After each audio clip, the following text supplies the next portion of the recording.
My old hometown always felt so pretty. And no one was sending postcards from the city. All right, welcome back to the unofficial Maple Leafs post-game breakdown. Leafs lose 2-1 in overtime to the Detroit Red Wings. And the Red Wings have now swept the season series versus Toronto. First time since, I believe, 1995 that they've won 3 games or more against the same team in the season. Yeah, this one sucks. I feel like we had this one for the most part. I know the Leafs were outshot and everything. And, Detroit had the better chances. But for the most part, honestly, I felt like the Leafs played pretty good tonight. They had their opportunities. They just didn't bury it. They seemed like they were not quite a step behind, but they just weren't finding the open ice as easily as they usually do. I think that's due in part to Oliver Ekman Larson, playing for the first couple minutes and then going back to the locker room when he didn't return either. So they only had 5D for a bit there, actually for the rest of the game. So that made a huge difference.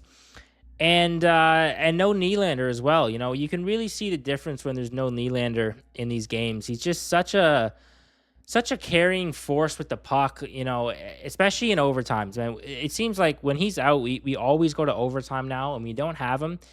It's you don't have your overtime cheat code basically. So that is pretty apparent tonight. I guess you can't blame it on just those two factors. The Leafs got to play a little bit better, but I was happier with the goaltending tonight. Honestly, Detroit isn't the most offensively gifted team. They do have their players, but I really thought that they would have gone to Hildeby tonight and saved Wall for the Friday game against Vegas and especially Marner. And they go with Wall again tonight, and I don't know what that means for Friday, but I just feel like they're playing Wall too much here. They got to just give him some rest because he had a couple bad games. And I don't know. He played a lot better this game. He faced 41 shots. Final shots were like 41-31 Detroit. So just a crazy amount of shots for him tonight. Played very well. Made some huge stops. Got some huge blocks there from his defenseman Carlo and stuff there too, McCabe. But I guess the main thing, you just can't have that many shots in a game. Like it's ridiculous. It seems like the Leafs. Actually, it doesn't seem like it. The Leafs get heavily outshot every game at this point. It's insane. Like it really shows that their defense is just not up to par. For what it needs to be for them to actually make any sort of real run here. When the offense is together and you don't have all these guys that are injured, then yeah, they can get by. But as soon as you have one little crack in the armor, one time when one guy's out or anything, like the defense just crumbles, and it's they just have to do a better job. The offense has to do a better job of coming back. The defense has to be a little more sound.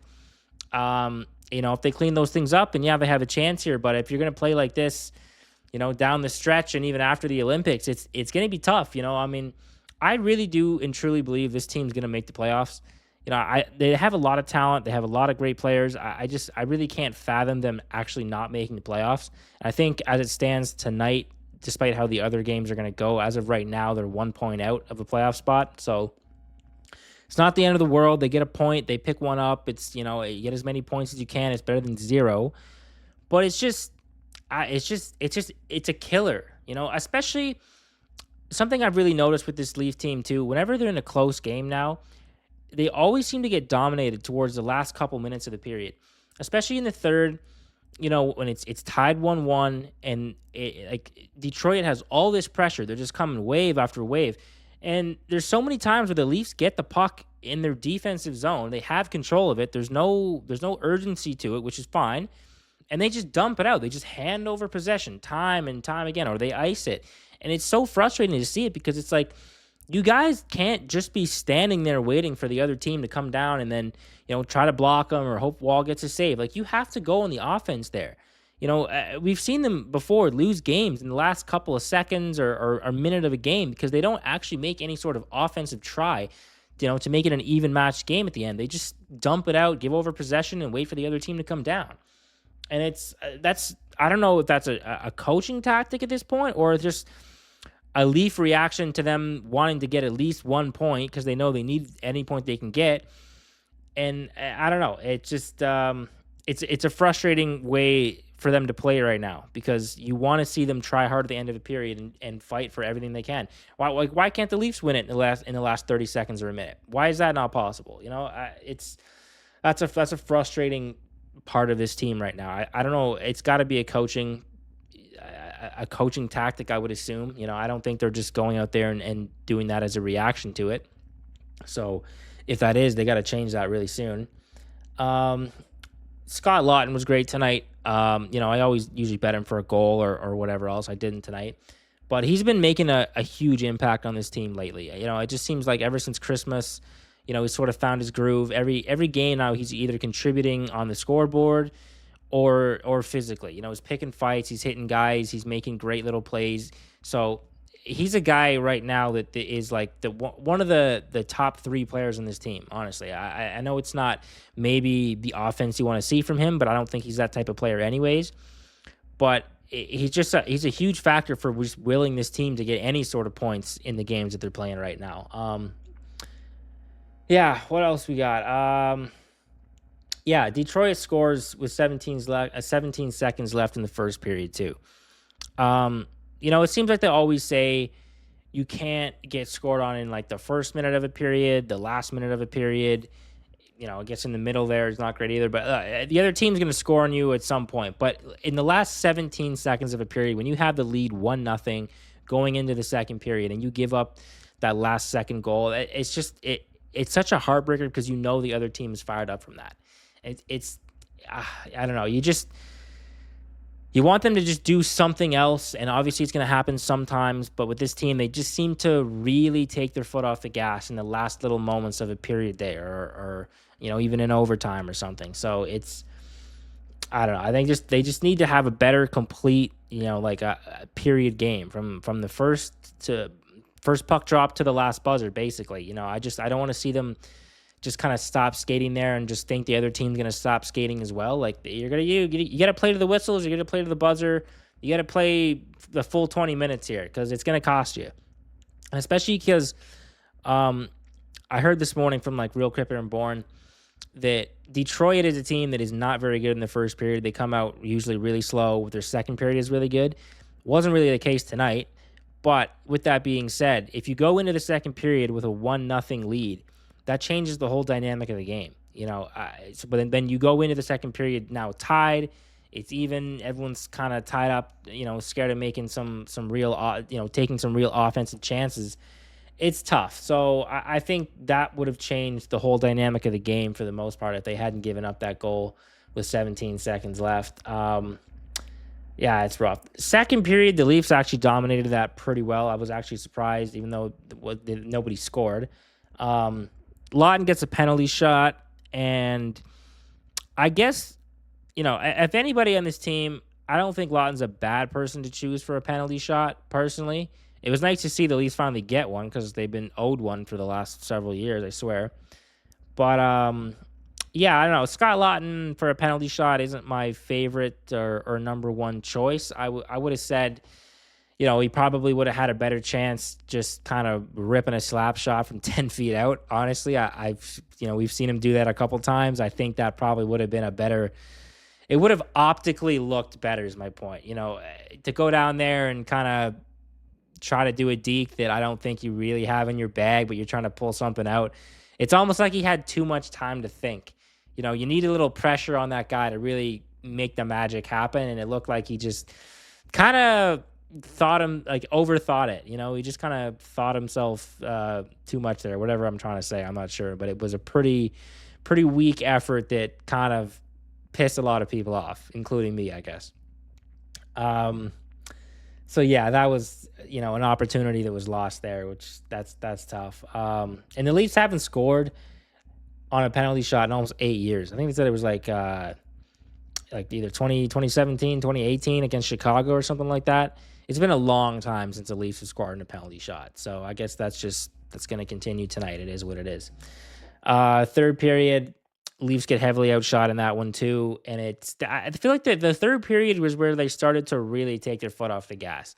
That was when they really started to go into like point protection mode where they just didn't really seem like they wanted to take any risk. And they had a couple opportunities here and there. John Tavares with a nice little play towards the net. But I mean, I think they only ended up having 5 shots in the third period, whereas Detroit had like 15, 16, something like that. So heavily outshot, and they just need to jump on the chances more. They just need to try a little harder.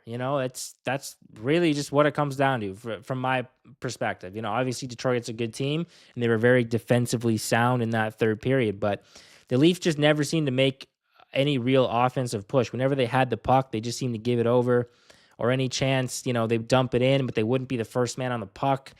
So yeah, just not their finest game. And I guess to finish this whole thing off, let's go to the overtime real quick. Leafs barely get possession of it, and usually they're a very good face-off team. They didn't really seem to win any draws in the overtime, except for the draw that they won in the offensive zone, which, again, Cowan picks the puck up right near the hash marks on the wall there, and I will never look. I'm not trying to be too hard on him because I get it. He's a young kid. He's still figuring out how to play in this league. He's not going to be perfect. I'm okay with him making a couple mistakes here and then because he's obviously going to be a fantastic player. But you get the puck in the ozone in overtime and you skate it all the way back to basically your defensive blue line. And then I think it was Larkin just pushed him over, took the puck in, and they go down and score. It's just, optically, that's a horrible goal, and I know that he's going to be the whipping boy for a little bit here, and it sucks. I feel bad for him there. But that's a play like you finally win a draw in the ozone. You have possession of it, and you purposely skate out of the zone towards your own net. That is fucking criminal, okay? Like, honestly, that's one of the worst overtime play. Like, Max Domi's god awful in overtime for sending pucks all over the ice with zero chance of them actually getting on target. But that's one of the all-time worst plays I've ever seen in overtime for possession. And I'm not even, like, I'm mad about it, but I can't even be, like, I gotta laugh at that, honestly. That's rough. And I think he'll probably be yelled at hard enough by Berube tonight that he'll learn his lesson for good, I assume, and he'll probably never do that again in his life. So that's a tough one, but at least I guess lesson learned tonight, right? So oh well. But yeah, Leafs pick up a point. Yeah, so I guess it depends on the other games tonight, but as it stands, I think they're 1 point out of a playoff spot, which is it's not bad. It's I think I still think they're going to climb the leaderboard as it is. It's going to be tough down the stretch, but even if they can get 1 point here and there and a couple wins, I think it's going to be huge for this team. The Olympic break is going to come in, kind of reset everything. And depending how that goes, maybe some guys will come back and be better, be worse because they'll be tired from the Olympics. Who knows how that's going to really play out? But yeah, I don't know. It's going to be interesting heading forward. Next game, Leafs and Vegas. As I said, I will be at that game. Going to try and make some content at the arena, which will be interesting. But yeah, I mean, if you ever needed like a really big bounce back 2-point game, this is like the statement game of the season. Everyone's had this game circled on their calendar for a very long time. Mitch Marner coming back to the city. It's going to be an emotional game. It's going to be a lot of boos. Going to be an interesting video tribute. I'm curious to see how that's going to play out. But yeah, it's going to be exciting. And I, despite tonight's loss, I still have a lot of optimism of how this season can go. So I guess I'll leave it on that. If you're tuning in, I appreciate it. Go Leafs, go. And I guess I'll see you Sunday because I'm not doing a post-game show after when I'm in the city, obviously. But I guess I'll be posted on Instagram and whatnot. So, okay. Yeah, thank you. See you later. Cheers.